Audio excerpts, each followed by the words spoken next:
Monday 30 अक्टूबर शाम को कानपुर से एक ऐसी खबर आई जिसने पूरे देश को हिलाकर रख दिया। एक 16 साल लड़के को उसी की ट्यूशन टीचर ने पहले किडनैप करवाया और फिर उसका मर्डर भी करवा दिया।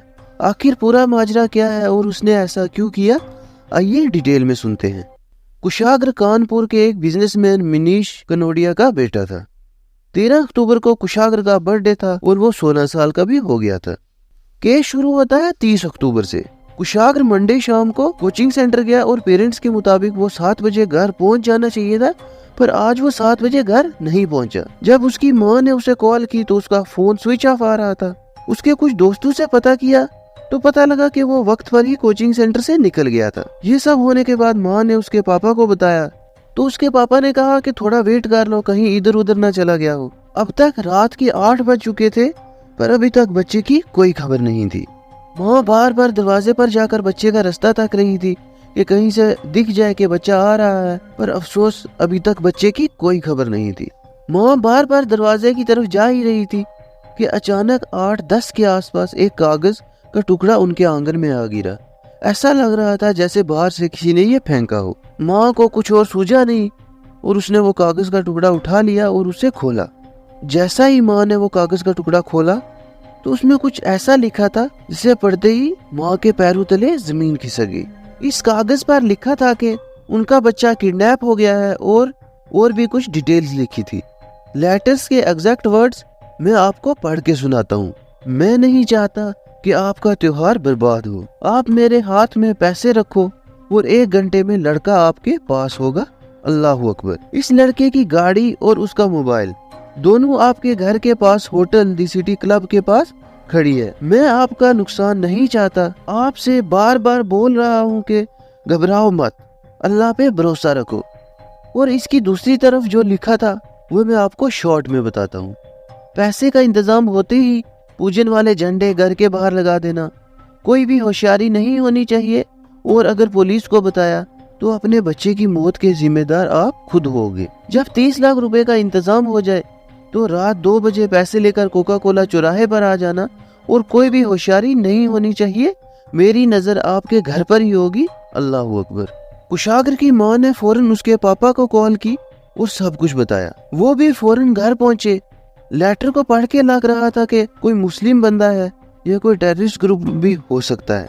अब वो सोच में पड़ गए कि क्या करना चाहिए। पुलिस को बताएं या जैसा इस लेटर में लिखा है वैसा ही करें।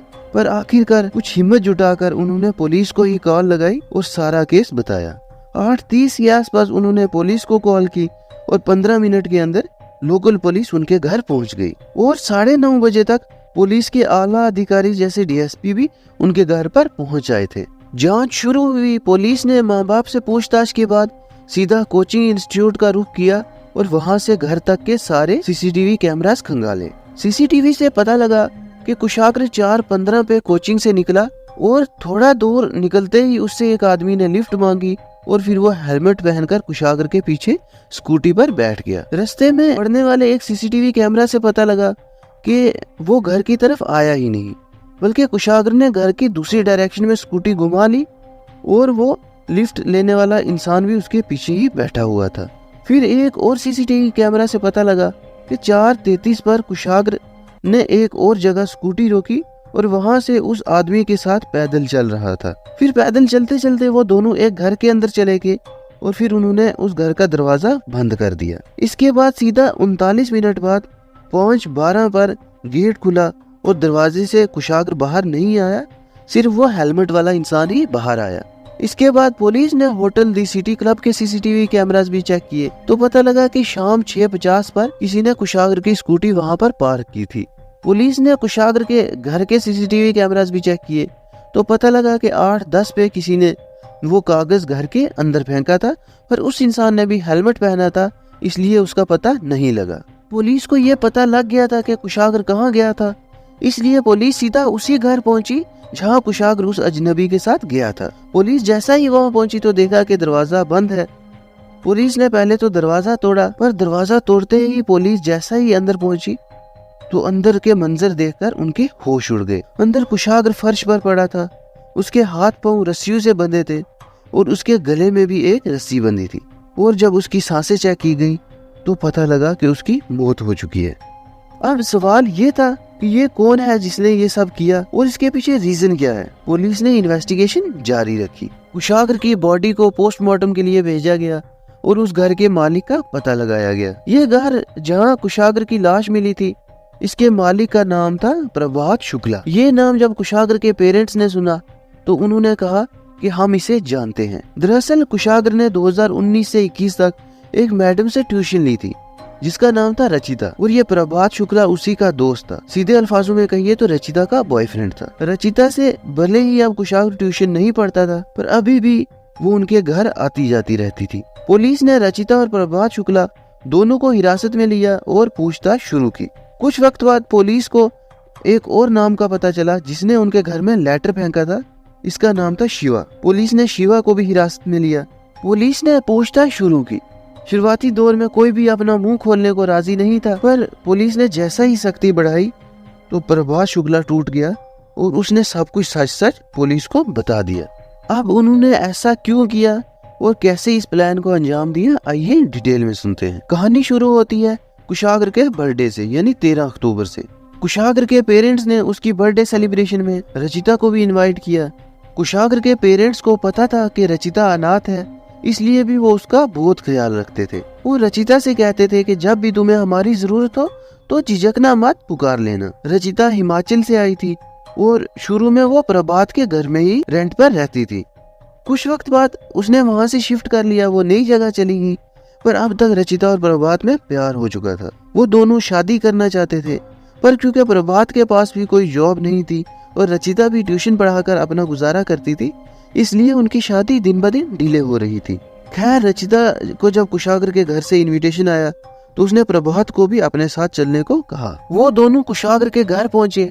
प्रभात ने जब कुशागर के घर की शानो शौकत देखी तो वो दंग रह गया। इतना बड़ा घर, वो मन ही मन सोच रहा था कि इनके पास कितना पैसा होगा। और इसी सोच के दौरान एक घिनौने प्लान ने प्रभात शुक्ला के दिमाग में जन्म लिया। उसने सोचा कि क्यों ना अगर मैं कुशागर को किडनैप करूं और फिर इसके घर वालों से फिरौती मांगूं ताकि हमारी शादी के लिए पैसे का इंतजाम हो जाए। प्रभात और रचिता जब बर्थडे सेलिब्रेशन के बाद वापस घर पहुंचे तो प्रभात ने रचिता को अपने प्लान के बारे में बताया, पर रचिता ने इस प्लान से सीधा इनकार कर दिया। पर प्रभात कहाँ हार मानने वाला था। वो रचिता के पीछे पड़ा रहा और आखिरकार रचिता भी तैयार हो गई।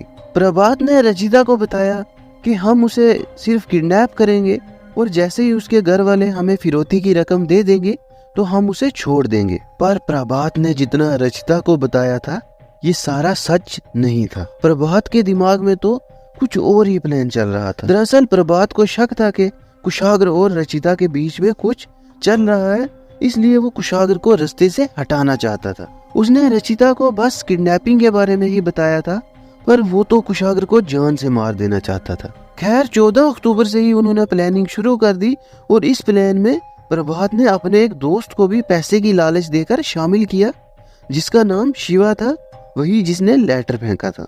उन्होंने तय किया कि मंडे 30 अक्टूबर को वो इस प्लान को अंजाम देंगे। फिर आया वो दिन और प्लान के मुताबिक कुशागर के कोचिंग इंस्टीट्यूट से निकलते ही प्रभात पहले से ही बाहर खड़ा था।